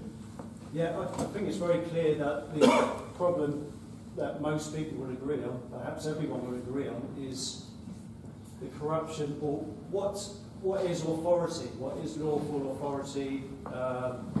What is it's the corruption of what people see as authority, but the question is, what is authority? What is lawful authority? Please. Is it coming from scientists, technocrats? Is it coming from politicians? Is it coming from the police, the judiciary? Or is it coming from a higher wisdom, a higher consciousness, divine, God? Where does authority come from? Where the authority? Thanks, Eddie. Thank you. Listen, we're running out of time, unfortunately, so we've got to wrap up. I want to say thanks. Yeah, go question. Michelle, sorry.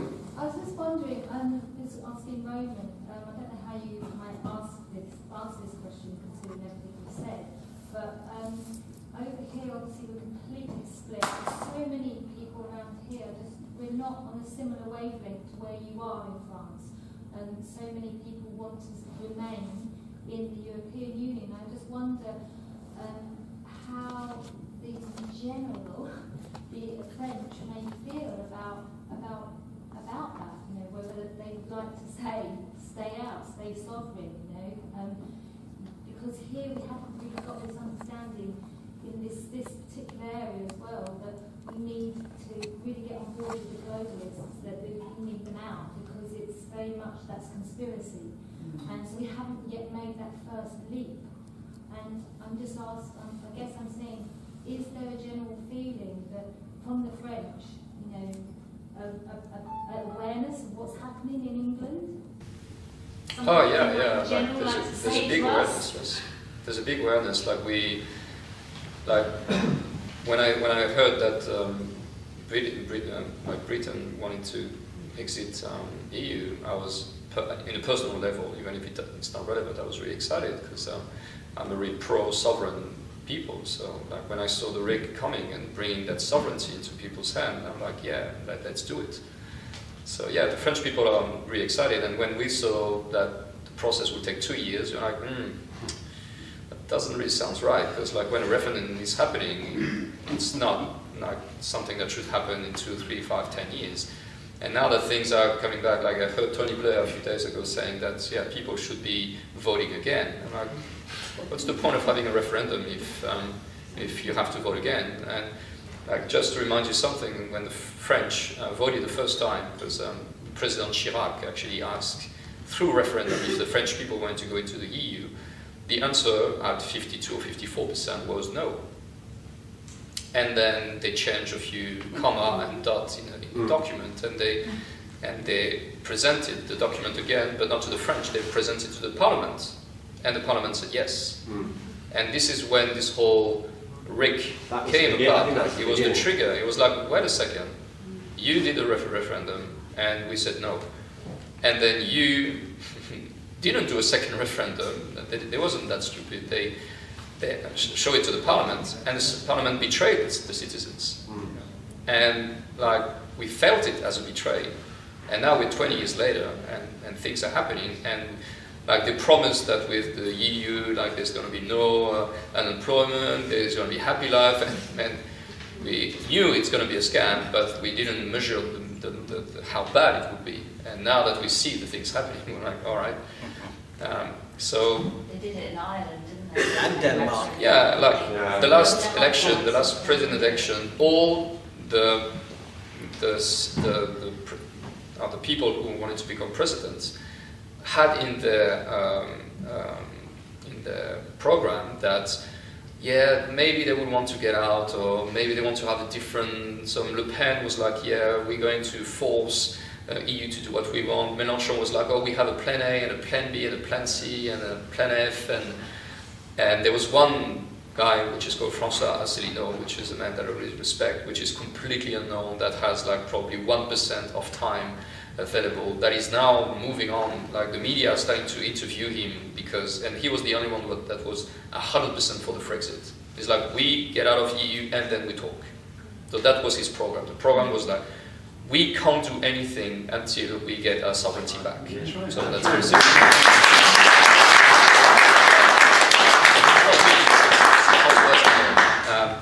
he's an amazing man that I've followed for years already because it's speaking truth. Like, when you look at all the treaty of the European Union, you cannot change one comma without the authorization of the 27 other countries. So how are you going to force anyone to do what you want? This is impossible. So therefore, there's no negotiation. If there's no negotiation, there shouldn't be any contract. So that's a very simple analysis. So then each country are free to decide if they want to stay in that space or not. Like, I'm sure some poor country will have a lot of interest, but some rich country would maybe have less interest, and especially when they are paying every year to allow the other poor country to be on track. So I don't like speaking about those topics because they are personal. Like, this is not, and my point is to bring power to the people, not about my opinion. I'm not that important. I'm just a simple man trying to do the right thing. So it's not about what I think, it's about what we think as citizens, as the source of the power, and how we can bring that power back in our hands. Yeah. And look what's happened with Greece. Like, we should check Italy. Italy is doing a great job. Like, Italy is like sneaky, like they're not like exposing everything, but they could surprise us. A nice question from the Italian Deputy Prime Minister about France. And France has got some colonies that is actually still got French currency. Right? Yes, right. in Africa. So they're getting French currency from Africa. That's the franc. Right? Oh, let's be honest, we're stealing African resources. They've still got the franc in Africa. Yeah, France is still stealing resources from Italians Africa. are fighting living oil. Without that input, France would actually not be as well off as Italy. Yeah, probably. Well, wait, last question, and we've got to close it. Since you started on your journey, how many other countries have you discovered that are already using the RIC? It's really hard to tell, but I would say probably not. Well, what do you mean using the RIC? Well, I was in one of your Facebook live groups, and someone, I can't remember what country, it might have been Slovakia, said that we've already got. Yeah, okay, so that's the question. Okay, yeah, you have Switzerland that is already having a RIC. You have Slovakia, who used to have one, but you know, like, the RIC is probably the biggest enemy of the global elites, like, and they know that. And the reason why we never heard about it before, it's because they don't want you to know about that. But the RIC has been used in many countries, and they slowly, sneakily remove it, like, and that's how slowly people are losing their power. But they will not talk about that in any books. They're never going to talk about that possibility of initiating the referendum, because this is the monsters that they all are afraid of. And my role is to basically expose that monster so everyone can get it and play with it and think about it, and how would be the life if I was able to impede on the people's powers. So how can I change the world just by being myself and inspiring others? That's the true message. So the goal is the RIC. How are we going to achieve it? I don't know. Because like that's a question that a lot of people are asking me. How are you going to implement the RIC in the Constitution? I don't know. And it's not my job to tell you what to do. I have a plan. I have many plans. But it could be like writing things. It could be protesting. It could be becoming violent. It could be getting out with weapons. It could be that there's many options. My advice, try everything. Do everything. I will support initiatives.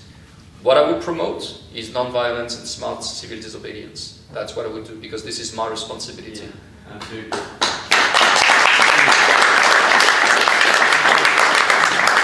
Can I just make one quick point? Try and use humour at all times. Oh, yeah. Because the one thing they do not like is being laughed at.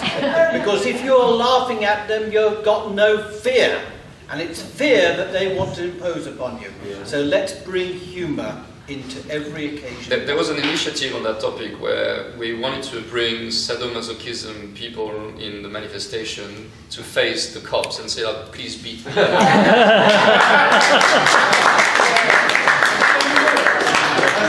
I heard about it, but I never saw proper, but that would be really like surrealistic, like, yeah, please beat me, yeah. Did you see that one country was holding mirrors up to the cops? Yeah, this is the Ukraine. And they were literally also like they were hiding. They didn't know. Yeah, so next week we're going to do something. It's going to be a mix. So again, like, initiatives is the key words. initiatives. What are you initiating? What are you starting as a human? As a man, a woman? I don't see the nuance here, the hue-colored man. I see all colored men, we're all bleeding red, so I just see men and women, I just see human beings. What do you initiate in your life to start a better future? This is the point. Like the RIC is about that. It's about where do you put your energy behind? How, by your initiatives, are you changing the world? One quick thing I want you to just mention about the Facebook thing, because we've been saying for ages that until we create another platform, because at the moment on YouTube and the platforms Facebook, when you're saying a lot, you just get swatted, you know. Yeah, they're taking 12,000 people off the 5G group. Yeah. So you've got you're working on something. Can you talk about it or not? So one of the avenues that I came across through that path and that journey is that I came to the conclusion that we need to have a social media that will be entirely independent to avoid to be ostracized and blocked and to allow information to be spread freely. So I met, because a lot of people contacted me, a man who actually did that already. He actually created an alternative Facebook that looks 90% the same to the actual Facebook, so there's no real difficulty to switch from one to the other one, except that this new one is controlled by us, as people. What's it called? So this is a platform, this is a huge project. It's getting bigger and bigger day after day because I have new ideas and I'm implementing new ideas in that concept that will make it a machine to educate and allow people to grow in many levels, in a financial level, in a spiritual level, in a physical level, in intellectual level, in many levels. So we're trying to make a structure that will allow people to grow by themselves naturally, instead of just letting them focus on their day-to-day life. So it's a big project. And the name of the platform will be Referendum. Sovereign and the Referendum, Referendum.com.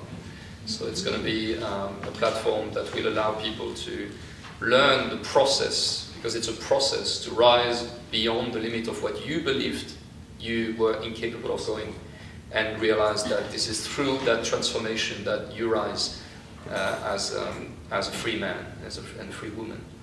So it's about that, helping and supporting that process, instead of just dumping down people with weakness and facility, because this is how they got us. They got us by like making things easy. So we are getting weakened because we are not trained to transpass our own limitation and problem solving, critical minds thinking and all that. So yeah, this is a big project, and if this is happening, and it seems to go in the right direction, we're planning to release the platform in 2 months, 2 months time from now. So there will be no bots, there will be no way to block the information, but there's going to be a price to pay. There's going to be a fee attached to it to guarantee the anonymity, the integrity of the thing, and the sovereignty of the platform. So everyone will have a chance to get sovereign and to learn. There's going to be a free space for the people who just want to use the platform, but all the content creators, the people who want to interact with the world and exchange, engage, that's the word, engage with the world, there's going to be a fee to pay to guarantee the integrity. There will be no ads, and there will be no selling information. The information will be stored for 30 days, and they're going to be cancelled to avoid any temptation in the future. So we're trying to put in place all the possibilities to avoid to become a new dictatorship. And there's going to be a RIC implemented into it to allow people to learn the RIC inside the platform. So it's not going to be us telling you guys how to use it. It's you guys who's going to tell us what do you want. So good point. Right, I just want to ask the audience a question, or everybody in the room, and that is, how many of you use Twitter? Right. I'm going to say to you that Twitter is unbelievably powerful, to an extent that I just never realised this in the beginning until a few people started to talk to us about what you can actually do with Twitter. And I will say to you that the moment you start a Twitter account, it's not how many followers you get that you win when you open the account.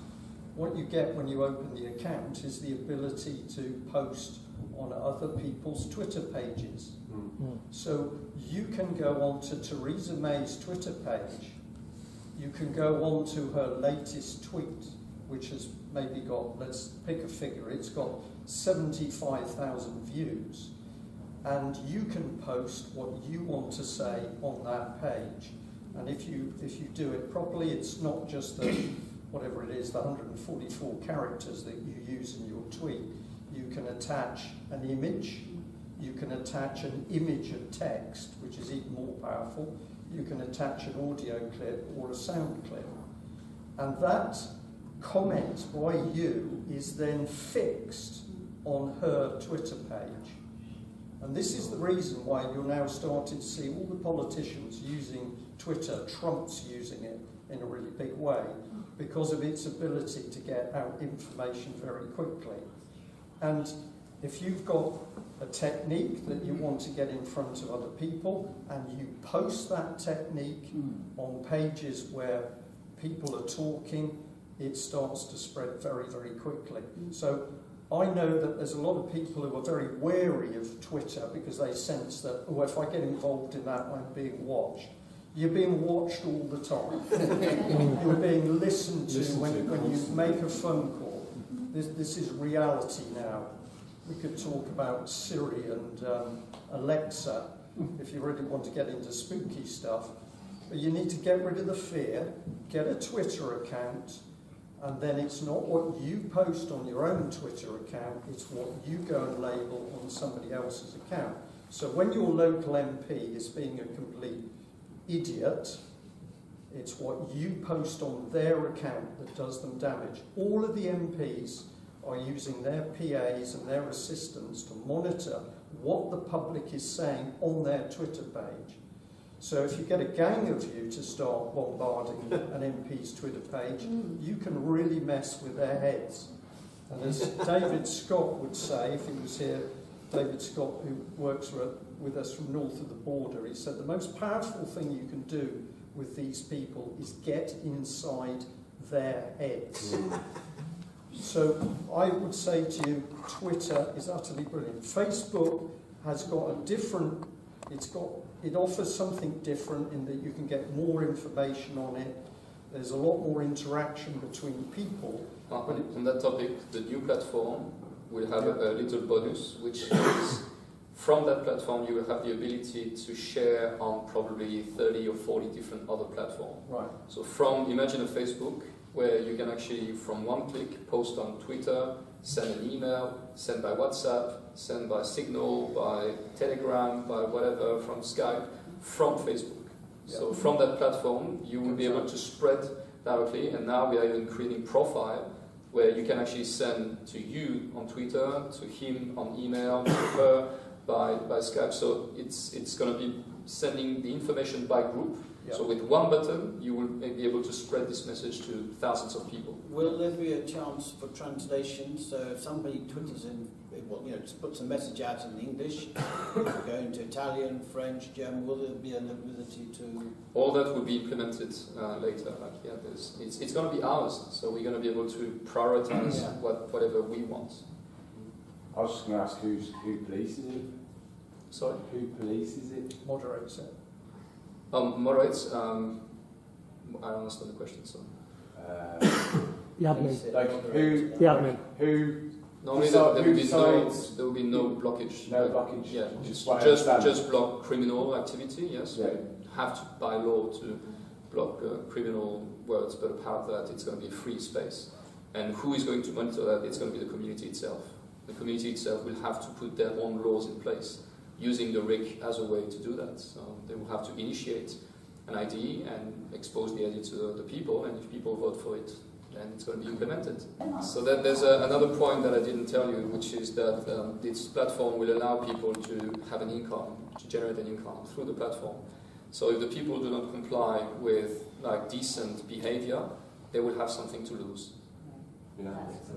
Yeah, we are putting in place a system that will generate monthly income to allow people to get out of poverty, and we are going to value them by content creators. So the content creators will be able to receive money from the community based on the quality that they're going to do. We're not just going to vote with thumbs up, we're going to give them cash to like that value quality and creativity. So if people want to behave badly, they're going to have a yellow card, and if they do again, you're basically going to lose your membership. You're going to still be able to see the platform, but you're not going to be able to benefit from the platform. So yeah, we hope that this is going to regulate a lot of the trolls' attitude and bringing responsibility to the people, because you can act as a dick if you have nothing to lose. Is it non-profit? There's going to be non-profit. It's going to be open source. You're going to be able to vote for non-profit organization as well. The community will be able to bring positive project across the world, and they're going to be able to say, look, we want X amount of money to be given to that project. Like, this is going to give power to the people. So it's like crowdfunding within a Facebook sort of thing? Exactly. But will you be able to hide as anonymous, or do you really have to declare who you are? No, we don't want identity at all. We don't want to play with identity, no. But there's going to be in place a system of evaluation of the person, because we want the person to be unique voters. That's the only issue. But we didn't want to use the identity, so we are using fingerprints, vocal prints, and face prints, and GPS to localize the person. But all that will be stored into a blockchain, so it will not be stored into servers. Like only the person will be able to get access to the information, no one else. So that's why I'm saying it's a big project, because it has never been done before. It's unhackable, and putting like the security and the information will be split across different blockchains to avoid a person to be connected to fingerprints and a vocal prints. Well, it's a big project. Hey, listen, we're running out of time, so we've got to close, haven't we? Yeah. But listen, thanks everyone, right? John Kitson,